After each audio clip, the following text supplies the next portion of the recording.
We've been looking at the book of 1 Corinthians. There had been a very dark cloud of principalities and powers of darkness that had hung over the city of Corinth. And this city was, these powers were affecting the church. Their intention was actually to defile the church of Jesus Christ.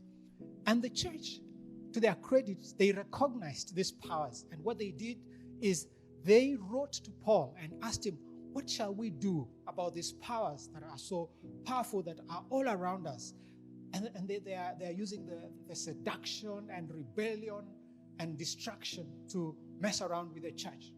And Paul then writes to them, and this is what we read in 1 Corinthians chapter 7, verse 5. If you have your Bibles, turn with me to 1 Corinthians chapter 7, verse 5.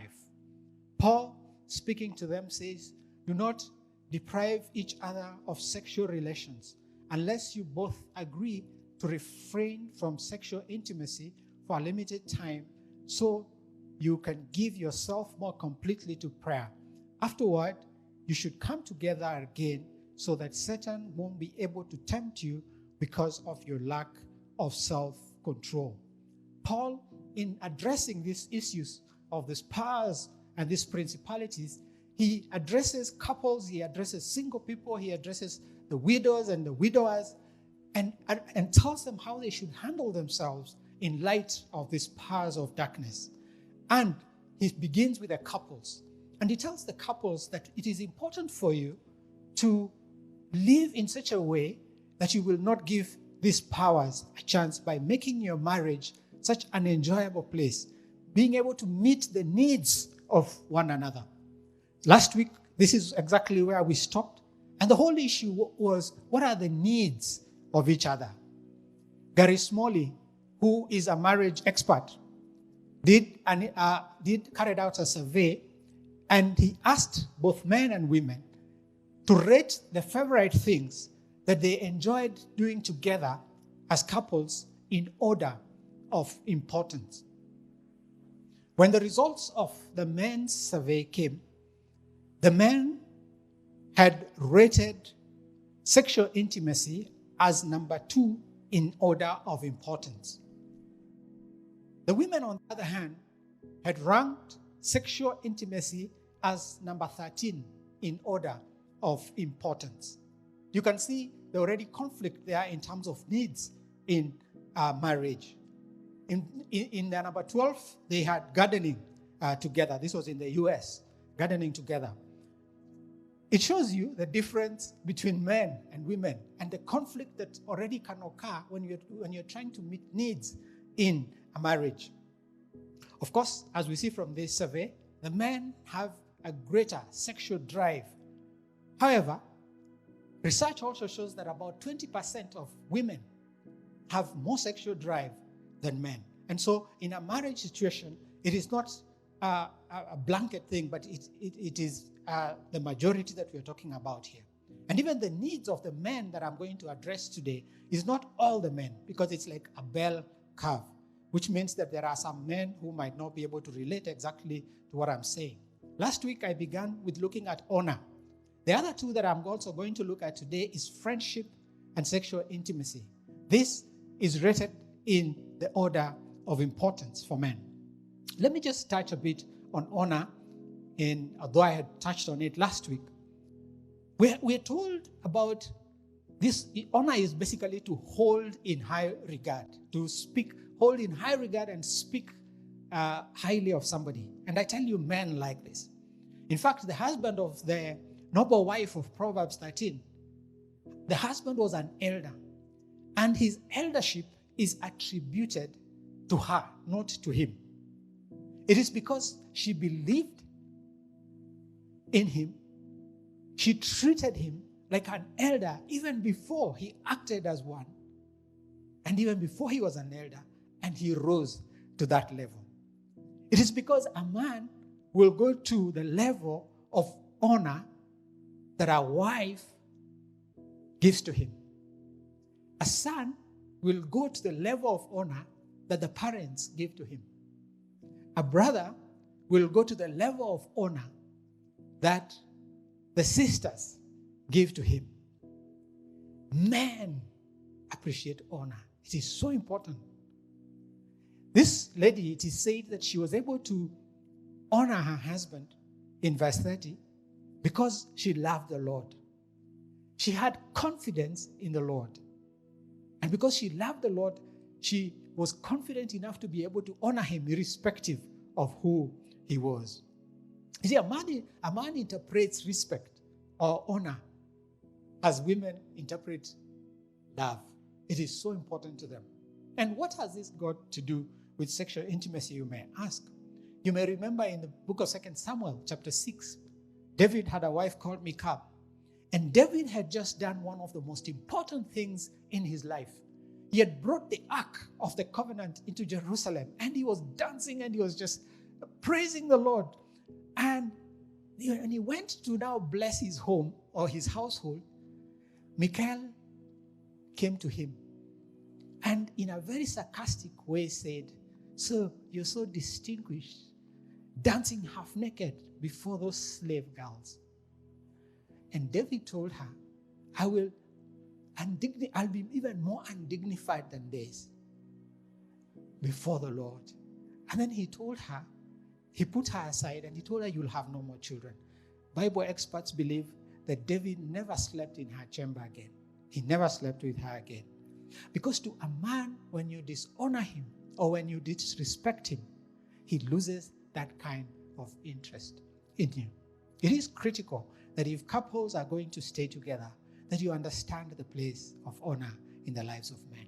The second thing that men really value is friendship. You may wonder when I said Gary Smalley and the research why it was sexual intimacy was second and not friendship. Well, the reality on the ground, even if you look in the book of Genesis chapter 2, man was just in the Garden of Eden. He didn't even know that he really needed company. In fact, it was God himself who said it is not good for man to be alone. It is in the man himself.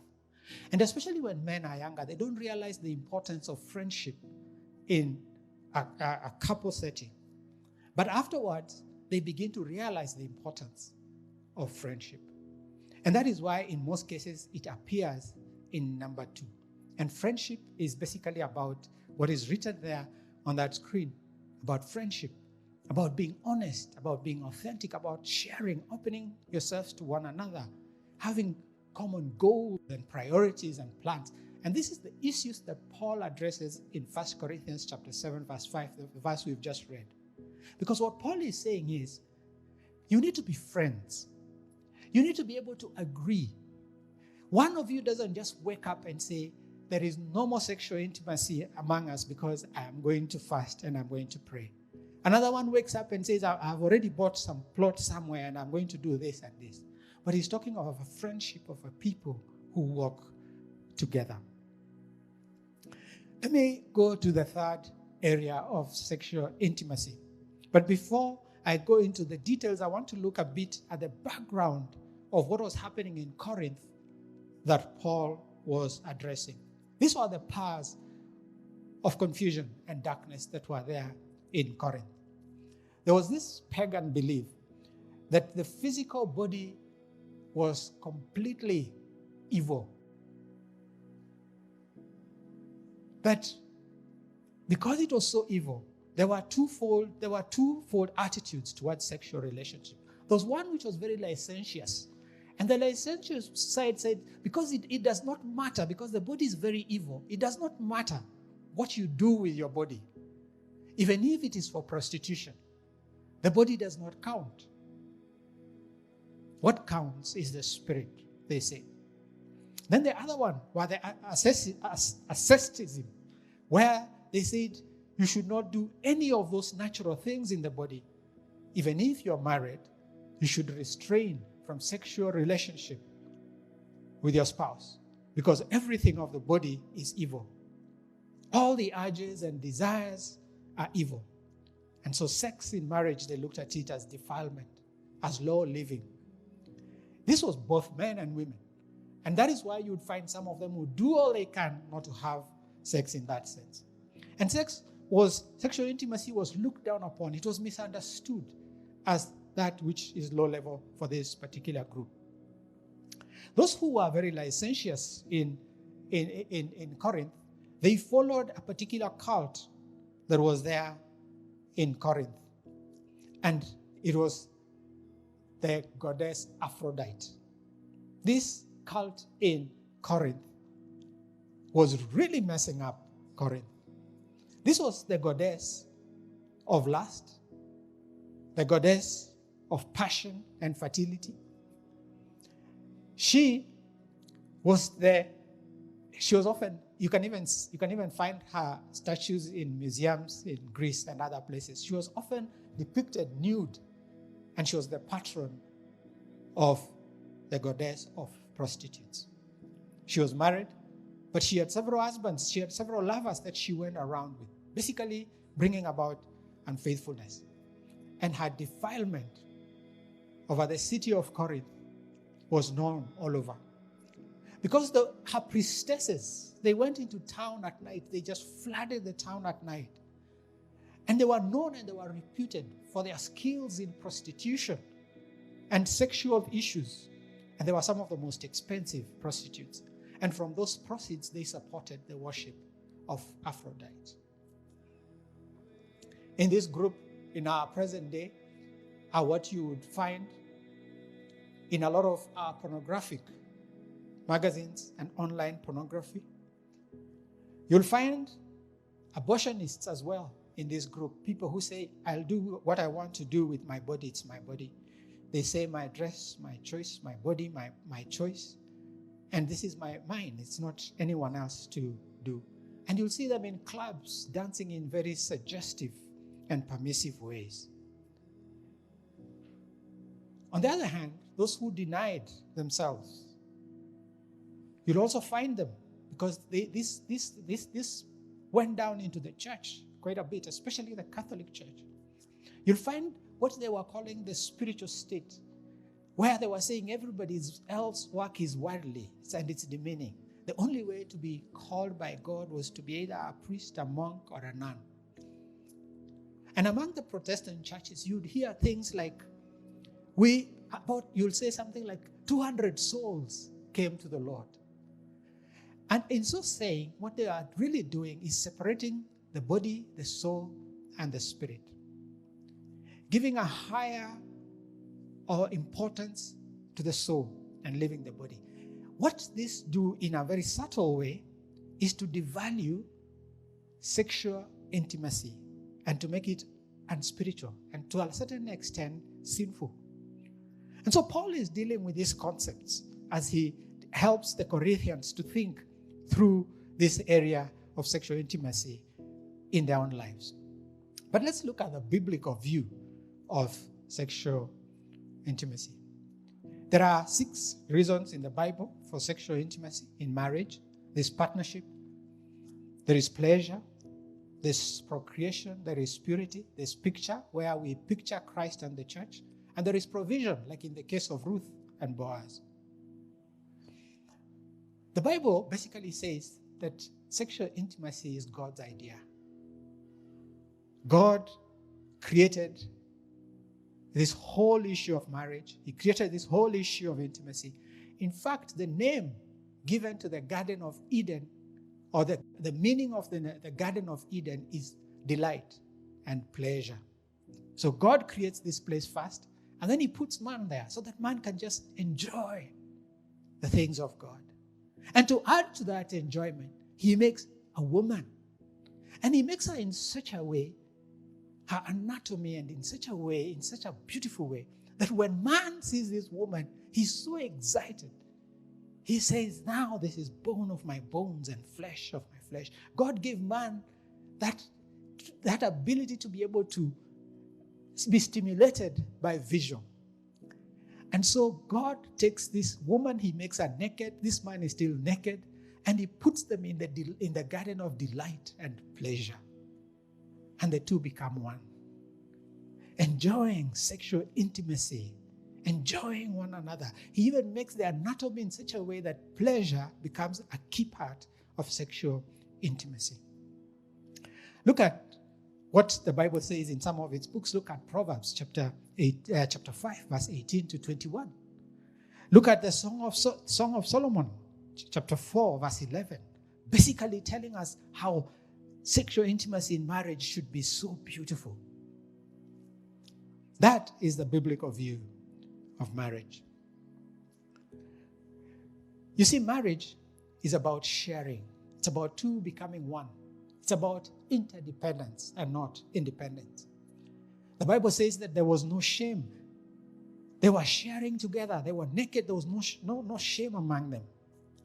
But after the fall, they put some fig leaves in the place where they were most different and in the most sensitive areas of their body, so that they can hide their differences and their insensitivities. And so today in our fallen world, that's what you find. And Paul is addressing these issues in marriage, how you enter marriage and how do you deal with issues of sexual intimacy, so that Satan will not tempt you, so that these powers and these principalities will not defile you, but you will stay pure.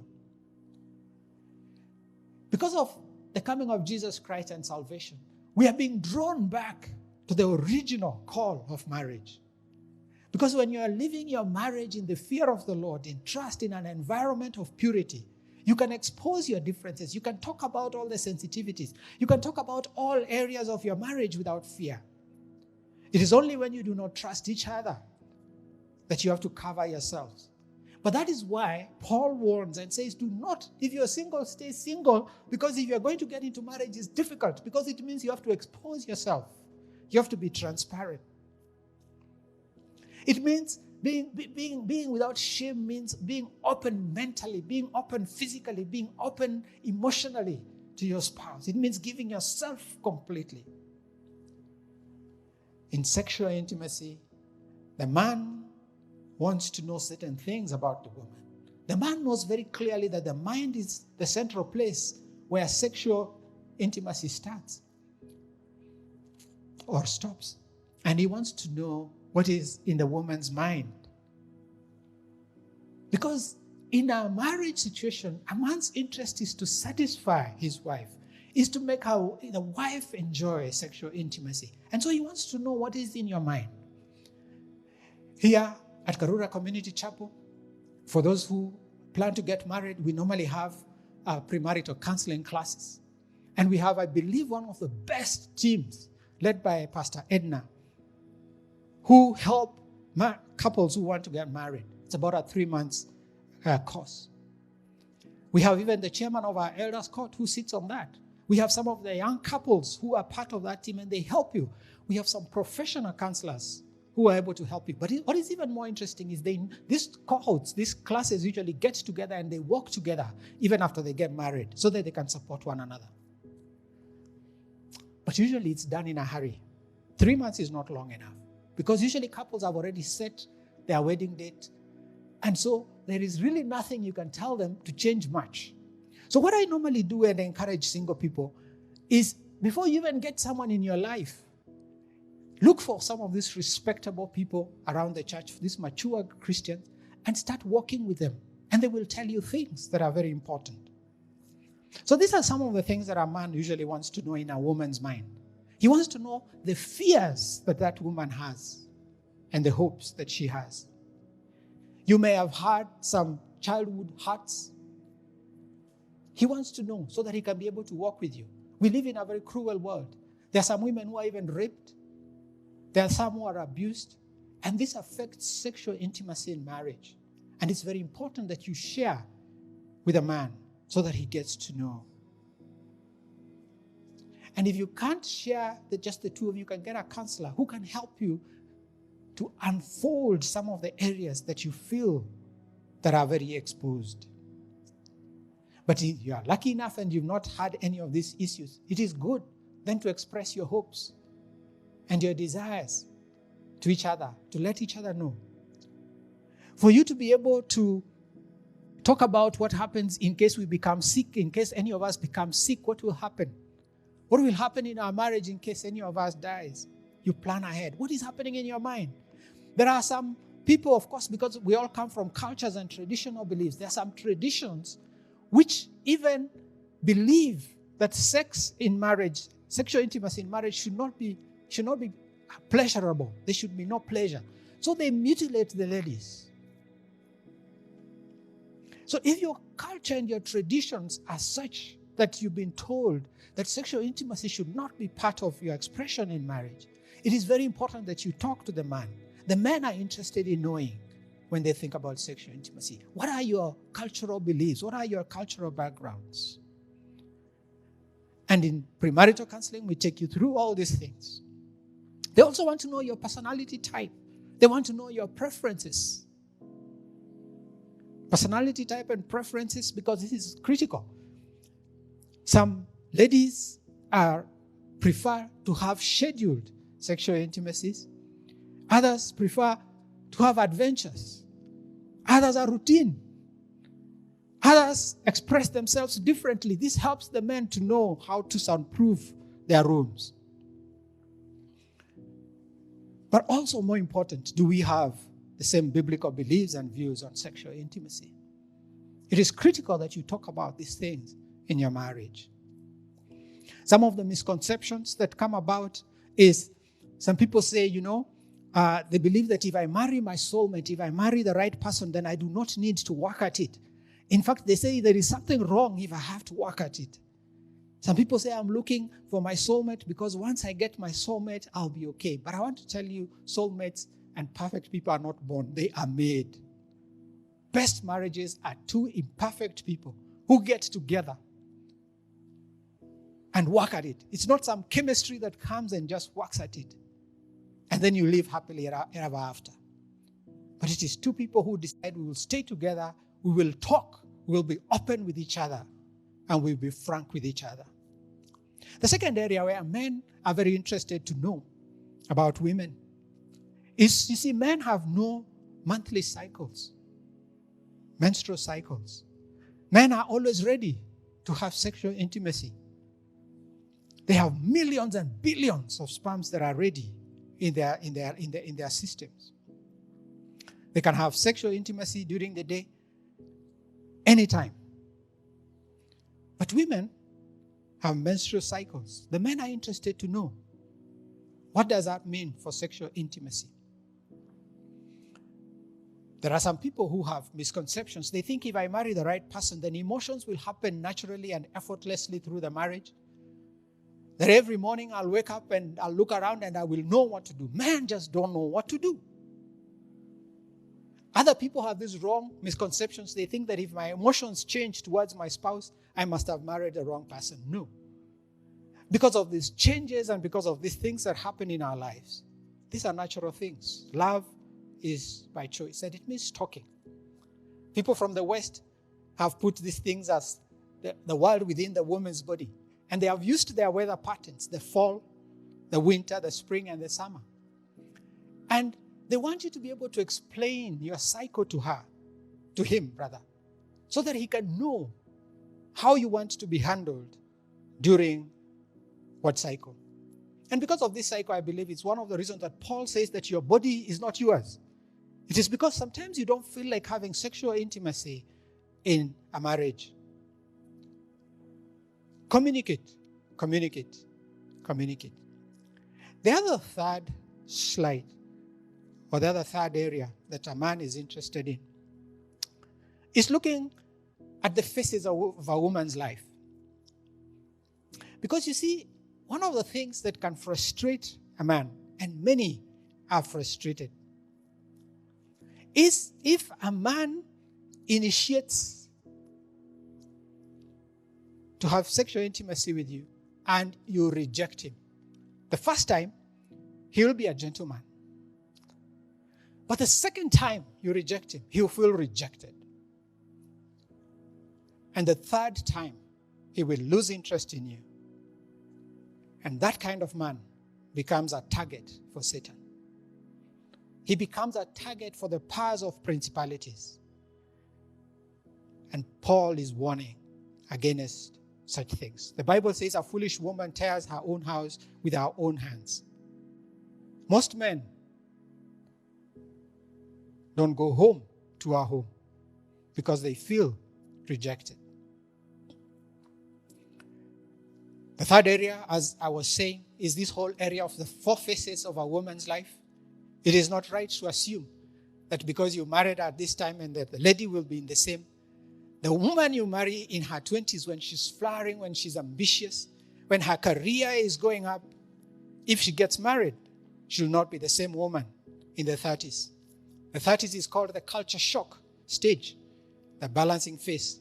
Because for most women, this is when the children come.